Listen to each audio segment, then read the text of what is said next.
is 27 November 2010. Today is the second day of meditation retreats. Meditators are practicing metta bhavana, loving kindness meditation intensively.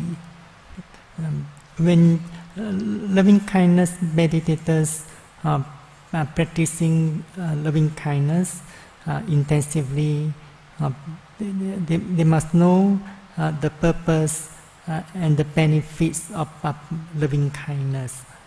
In the scriptures, it says that practice loving kindness or metta to overcome dosa or hatred.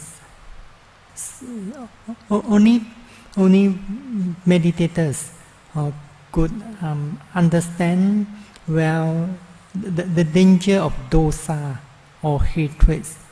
Then meditators would put forth effort to overcome or abandon dosa or hatred. If one doesn't know the danger of dosa or the faults of dosa, then one would not want to make an effort to remove it. The word dosa, when this word dosa is translated into English, it also means anger or aversion, ill will or resentment and hatred. So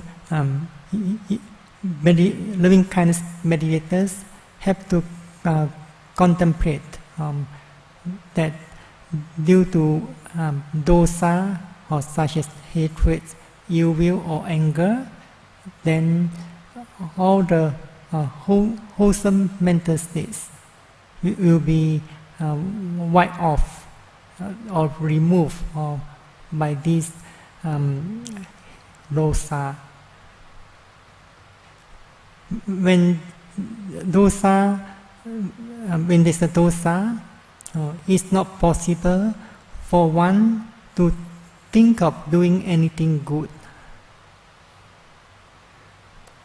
When there's dosa, it's not possible for one to think of doing any good. At that times, he may want to cause harm or suffering to others. One becomes abusive.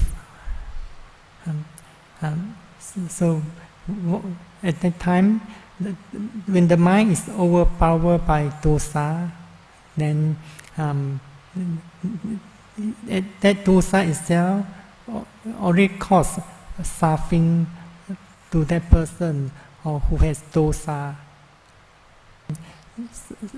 The feeling of hate is not only towards others. Sometimes there are people who hate themselves. So when they hate themselves, they also treat themselves badly. For example, they hurt themselves. So this is what we call self-hatred. Sometimes due to self-hatred, one may even take one's own life. That's why the text says that meditators have to contemplate on the danger or the faults of dosa. Only through such contemplation, one would make an effort to overcome it. And then, loving kindness meditators also have to reflect on the benefits of patience or khanti. A person who has patience, then he will not react to unfavorable condition easily. So when one has patience, then it's also easier for that person to develop thoughts of loving kindness or to cultivate the feelings of loving kindness. and when one has make progress in the practice of loving kindness, one also find that the patient also is strengthened or becomes stronger. So during the Buddha's time, there was this lady. He was well known for being kind or gentle and a peaceful lady. So the name of this lady is Vedehika. Vedehika. Vedehika. Vedehika. So everyone in the whole village knows her that she's very gentle, or kind and peaceful. She has a servant by the name of Kali. She is a servant. She has a servant. Her name is Kali.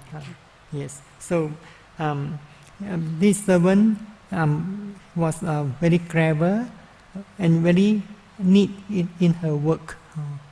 So she heard that her lady boss had good fame, but she thought otherwise. She thought maybe it's not true that her lady boss does not have anger. Maybe it's because her work was very neat. That's why her boss never showed any anger. So she had a desire to find out whether her lady boss has anger or actually does not have anger.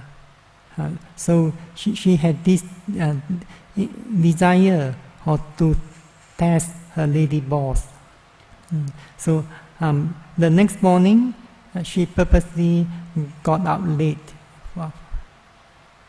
So then her lady boss showed a little bit anger on her face and spoke to her not in a happy voice or tone.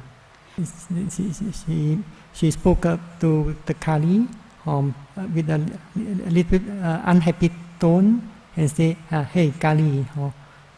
So Kali, this servant Kali replied, "What is it, madam?" So her lady boss still was speaking in very unhappy tone.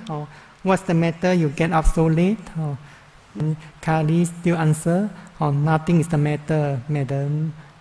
And her boss replies, "Nothing is the matter. You wicked girl, get up so late." So this servant Kali was thinking, maybe my boss does have some anger. She does not show anger, maybe because my work is very neat. But actually, she does have anger. So she decided to test her lady boss a little bit more.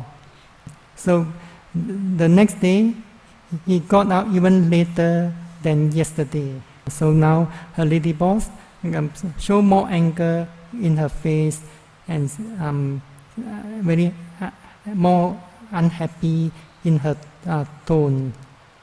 So the boss spoke to her as yesterday, "Hey Kali." This Kali still answer, "What is it, madam?" Then the boss say, "What's the matter? You get up. You got up later than yesterday." Then the Kali still answer, "Nothing is the matter, madam." Then her boss show more anger. Nothing is the matter. You wicked girl, yet you get up later in the day. So now she show more anger and not very happy. So this servant Kali was thinking, maybe in true fact, her boss actually has anger. So she decided to test her lady boss a little bit more the next morning. So she got out even later in the day than 2 days ago. So now her lady boss was really very angry with her. So she, as before, she spoke to Kali with a very unhappy tone of voice. Hey Kali. Kali, as usual, answer, what it is, madam. So her lady boss said, what's the matter with you? You got up even later today than last 2 days. So then he answered as usual, nothing's the matter, madam. So then she was very angry. He said, nothing's the matter. You wicked girl, you get up still later in the day. So her lady boss took a rolling pin and hit her on her head and cut her head. What is rolling? Her lady boss took a rolling pin. You know the rolling pin for making flour? Hit her head and cut her head. เจ้านายเอาไม้ caused bleeding to the head. So her head now had a cut and the blood was bleeding. So this Kali quickly ran out the house and showed all the neighbors. He said, look, what happened to me. This is the work of the gentle lady. This is the work of the kind lady. This is the work of the peaceful lady.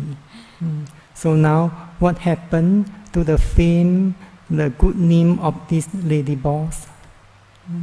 So now everyone in the neighbors would regard her as a very rough, very violent, merciless.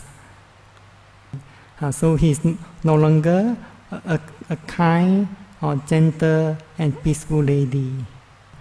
So this story told us that it's important to be patient.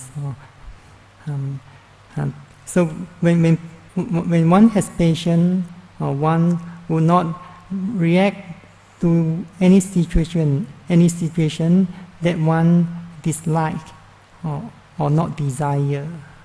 So the Buddha told this story in the discourse on the parable of the soul. Parable of the soul. Parable of the soul. Soul. In Pali is Kakachupana Sutta. Kakachupana Sutta. So in the practice of loving kindness, one must have faith or confidence in the benefit of practice. So in the Karaniya Metta Sutta, it explains various qualities that should be developed before one develop this thought of loving kindness towards all the beings.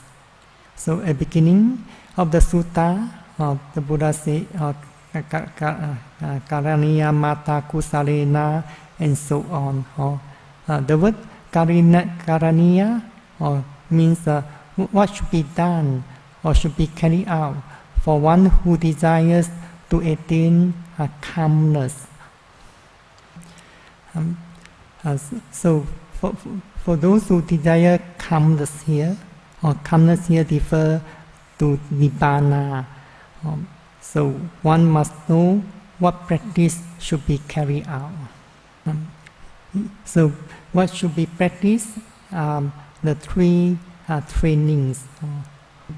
In the teachings, in brief, consists of these three trainings, or trainings in moral conducts, Sila Sikha, or training in concentration, or Samadhi Sikha, and training in wisdoms, or Panya Sikha. It is not enough to hear the monk chant the Karaniya Metta and receive the blessing. only when you could develop all these wholesome qualities, then cultivate the thoughts of loving kindness, and finally realize the truth. Then these were called blessings. So strictly speaking, I cannot give you the blessing, but I can only give you the guidance.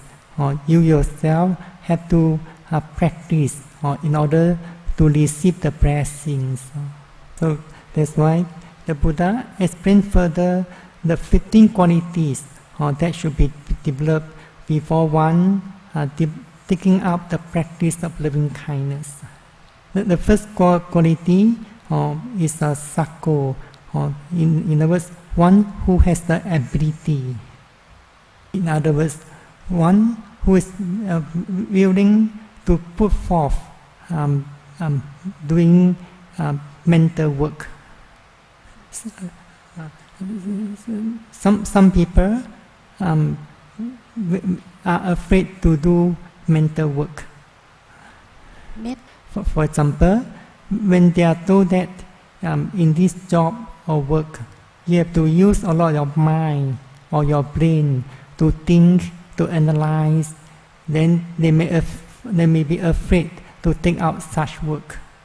Similarly, in the teachings, we have to in the teachings, especially in the meditation, mental training, one needs to do a lot of mental work, or in other words, mental exercise. So one who is not willing to do mental work or mental exercise, then one could not accomplish in anything, especially in meditation. If one does not have faith or confidence in the benefit, then one may not also willing to put effort in the mental training. There are all together 11 benefits of practicing metta. So only one who has put forth strenuous effort, then one could gain these 11 benefits. These 11 benefits of loving kindness, in brief, are sleep well, one falls into sleep easily, or just like skillful meditators who can enter absorption concentration easily. Just like a skillful meditators could enter absorption concentration. Absorption like appana samadhi. Then the second benefit, one wakes up happily or cheerfully the next morning. Then there's no fearful dreams or evil dreams arising in the sleep. Then the fourth benefit, one becomes dear to the human, or in other words, loved by the humans. Then the fifth benefit, one also loved by non-human, or in other words, becomes dear to non-human. Then benefit number 6, one free from the danger caused by fire, poison, and weapons. The next benefit, one is protected or guarded by the Deva. Then the next benefit, one's mind becomes composed or concentrated easily. So through the practice of loving kindness meditation, one's mind becomes soft or pliant. So when the mind is soft, then it is also could concentrate easily on the objects of vipassana meditation. So it is helpful that we practice loving kindness as the support to the practice of vipassana meditation. Then the next benefit, one's facial expression look serene peaceful. Then the second last benefit, one dies unconfused. เดี๋ยวนะ One dies unconfused. The number 9 again please. Number 9 is once the facial expression looks serene, peaceful. ผิวพรรณจะผ่องใส Then number 10 is that one dies unconfused. So as you know, in the teachings, at the moment of passing away, the last thought is important. It determines our next destiny. Then the last benefit, that if one doesn't attain the highest stage of enlightenment, one may take rebirth in the Brahma world. Usually, meditators who could attain deep concentration, then meditators would gain all this benefit. Based on the experience of meditators, when they could practice constantly, continuously, every day for at least 1 hour, they also could gain most of the benefits. What more, when you could practice this loving kindness meditation intensively for 3 days. So to gain all these benefits, you must have this quality of a sakko. That means willing to put forth this mental effort in cultivating these thoughts of loving kindness. Then, to practice well, one's conduct also must be upright, very upright. So in the text, the Buddha not only emphasized on upright conduct, but also very upright. So one of the Sayadaw explained that if meditators are endowed with these 5 factors of striving, then they would have this upright conduct. If one of Sayadaws explained that if the meditators are endowed with these 5 factors of striving, then they have this upright conduct. As the meditators must have these 5 factors of striving in order to be successful in the practice. 5 factors of striving. Yes, 5 or 5. 5 factors of striving. The first factor of striving is saddha. In other words, faith or confidence. In other words, one must have faith or confidence in the Buddha or Dhamma Sangha, as well as the practice that lead one to enlightenment. So even you have this faith or confidence in this teaching of loving kindness, in other words, Karanya Metta, you also could attain enlightenment. And the second factor of striving is health. Healthy or health. Even if you are not physically well, as long as you're mentally healthy, it's still possible to cultivate. Because meditation is mental culture or mental training or mental development. And the teaching is all about the mind, or sometimes the teaching is known as the doctrine of the mind. Our mind becomes sick or ill because of defilements such as greed or hatred, delusion, and so on. So in order to cure your mental sickness, illness, that's why you have to follow this doctrine of the mind. So in other words, to cultivate the mind, to develop the mind is the essence of this teaching.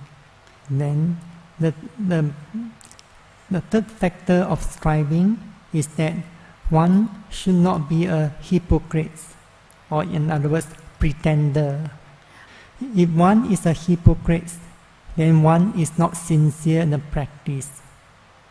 He is not sincere or being truthful to his friends or her friends or co-meditators.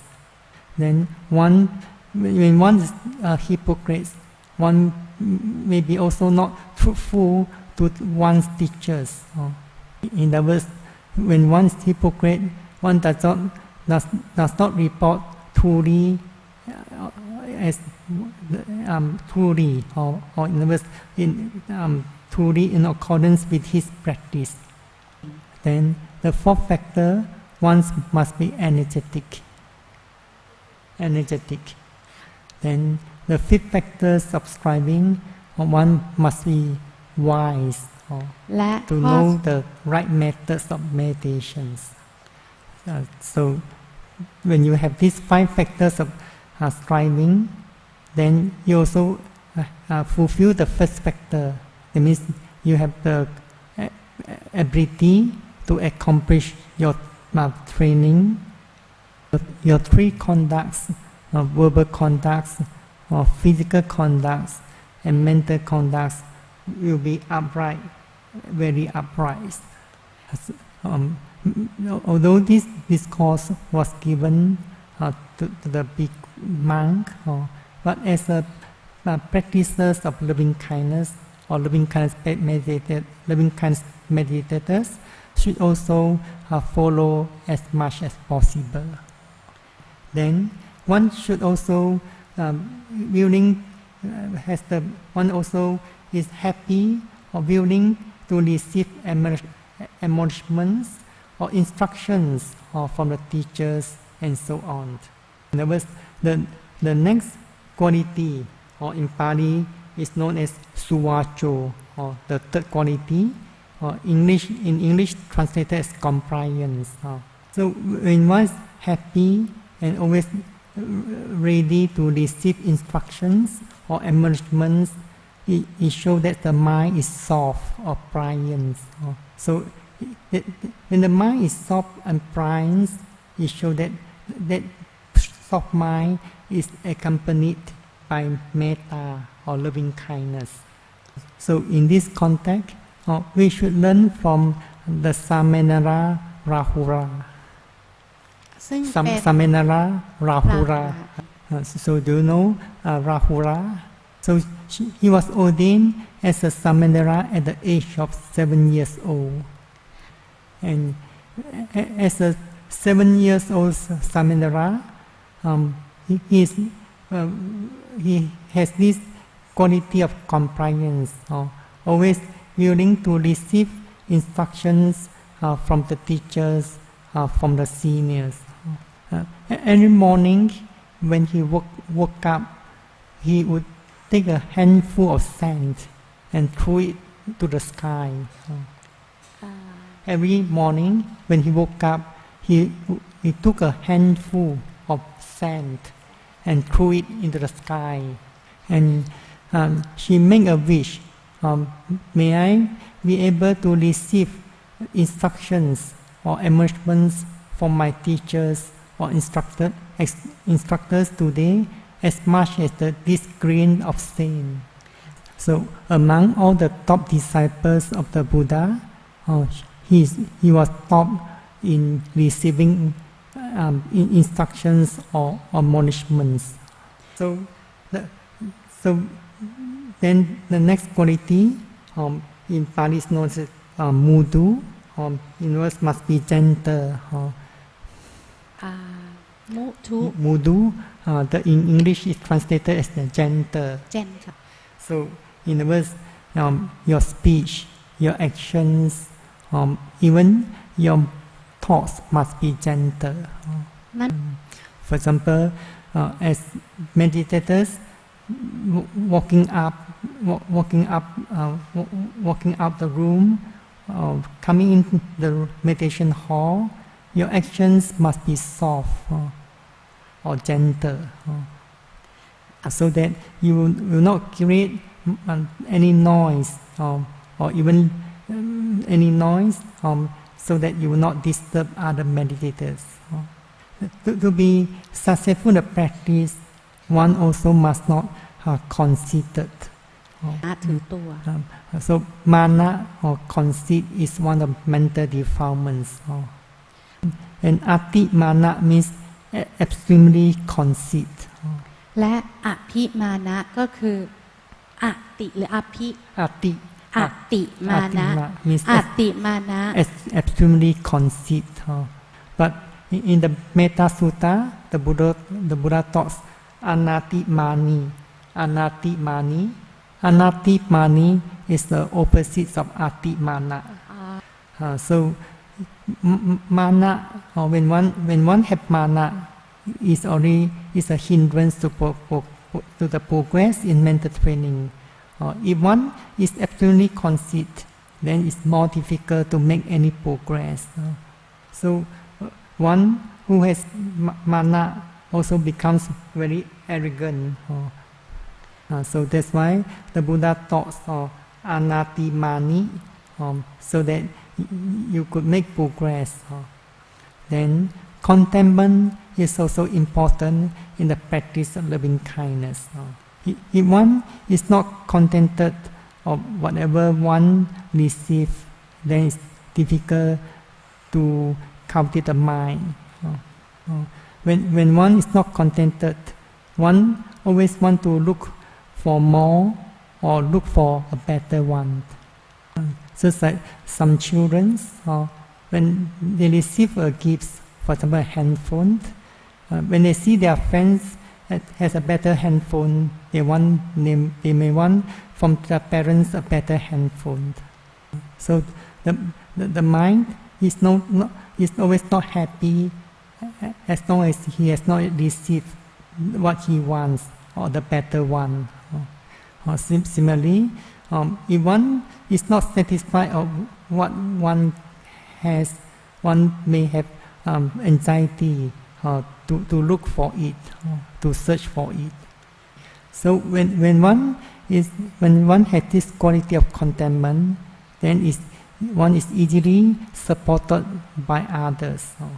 So in the retreat, to a large extent, one also relies on the support of the organizations, the volunteers, and so on. So you should become one who is easily supported by others. During retreats, you have the chance to practice, we can say that, a renunciation during this time. You have the chance to practice renunciations. You have put down all the worldly matters, all the mundane affairs.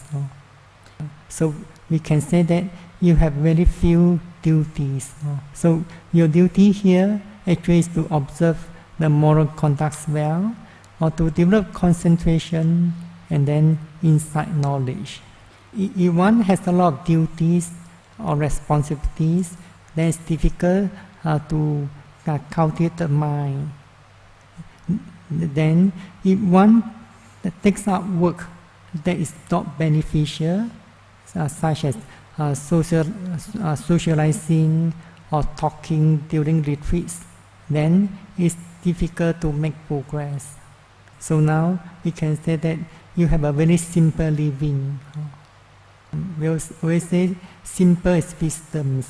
So it's very fortunate now you come to join these retreats, or you can cultivate this quality. So also it's important to maintain a calm faculties. Calm faculties. That means your indriya. Yes. In other words, you have to learn to restrain your eyes, your ear, the nose, the tongue, the body, and the mind. So in other words, one has to maintain these faculties calm, peaceful. If one like to enjoy seeing present object, hearing pleasant sounds, then it's difficult to make the faculties calm. When one takes delight in sense object, then craving may arise in the mind. Then, when one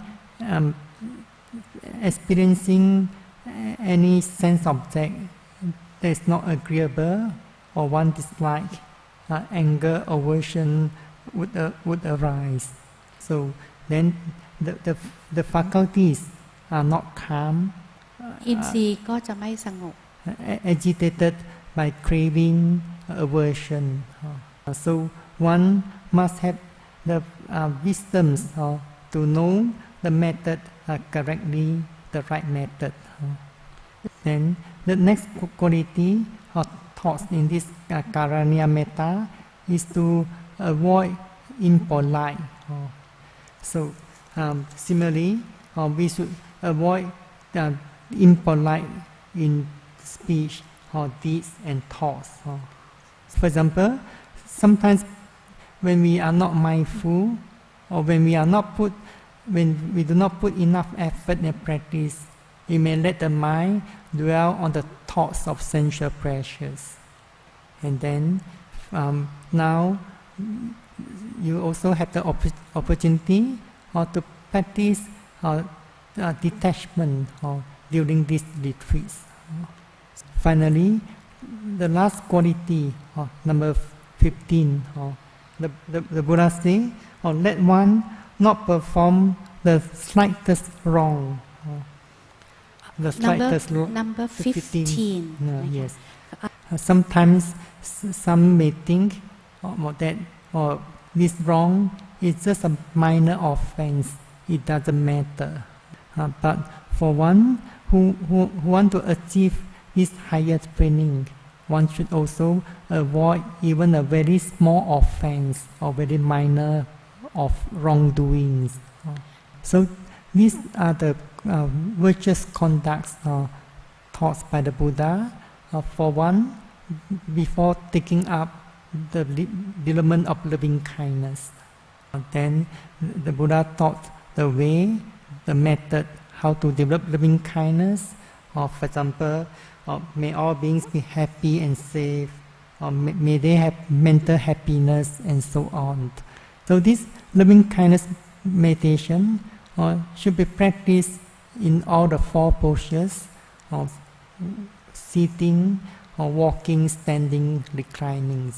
And one has to put resolute effort, or in other words, determined effort, strong effort, so that one will not overcome by sleepiness or drowsiness. And one should not put any limit or boundaries or in the practice of loving kindness. As long as one has still set a limit or boundaries in the practice of loving kindness, then one is not yet successful in the practice. For example, in your practice of loving kindness, if you have thoughts of leaving out these friends or this person in my practice of loving kindness, then you are not yet successful in the practice. For example, in your mind, you regard this person as your enemy or someone you dislike, then you are not yet successful in the practice. Or in your mind, you may think that I do not want to develop loving kindness to this person because the attitude of this person has been indifferent to me. So as long as you still set the boundaries in your practice, you are not yet successful in the practice. Only when meditators can remove the barriers, or what we call breaking down the barriers, then meditators become successful in the practice. In other words, the successful meditators would regard everyone is lovable. For example, previously, if he has enemy, then the feeling of this enmity or unfriendliness would be subsided. So he has no more enemy in his mind. Then even to those who have indifference towards him, he also would regard them as a lovable person.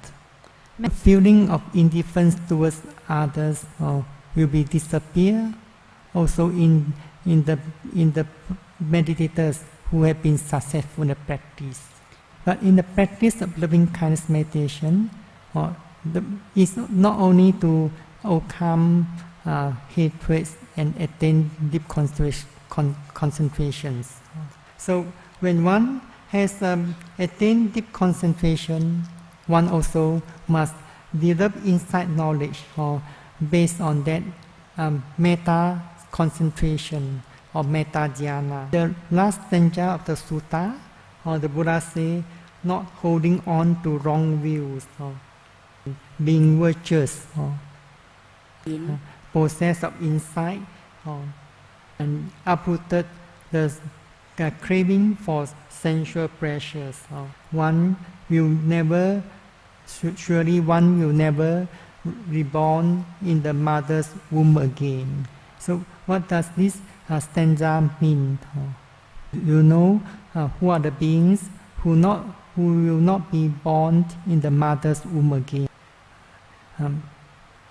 Here it refers to the noble one who has attained the third stage of enlightenment or anagami. The noble one, anagami, will only take rebirth in the Brahma world.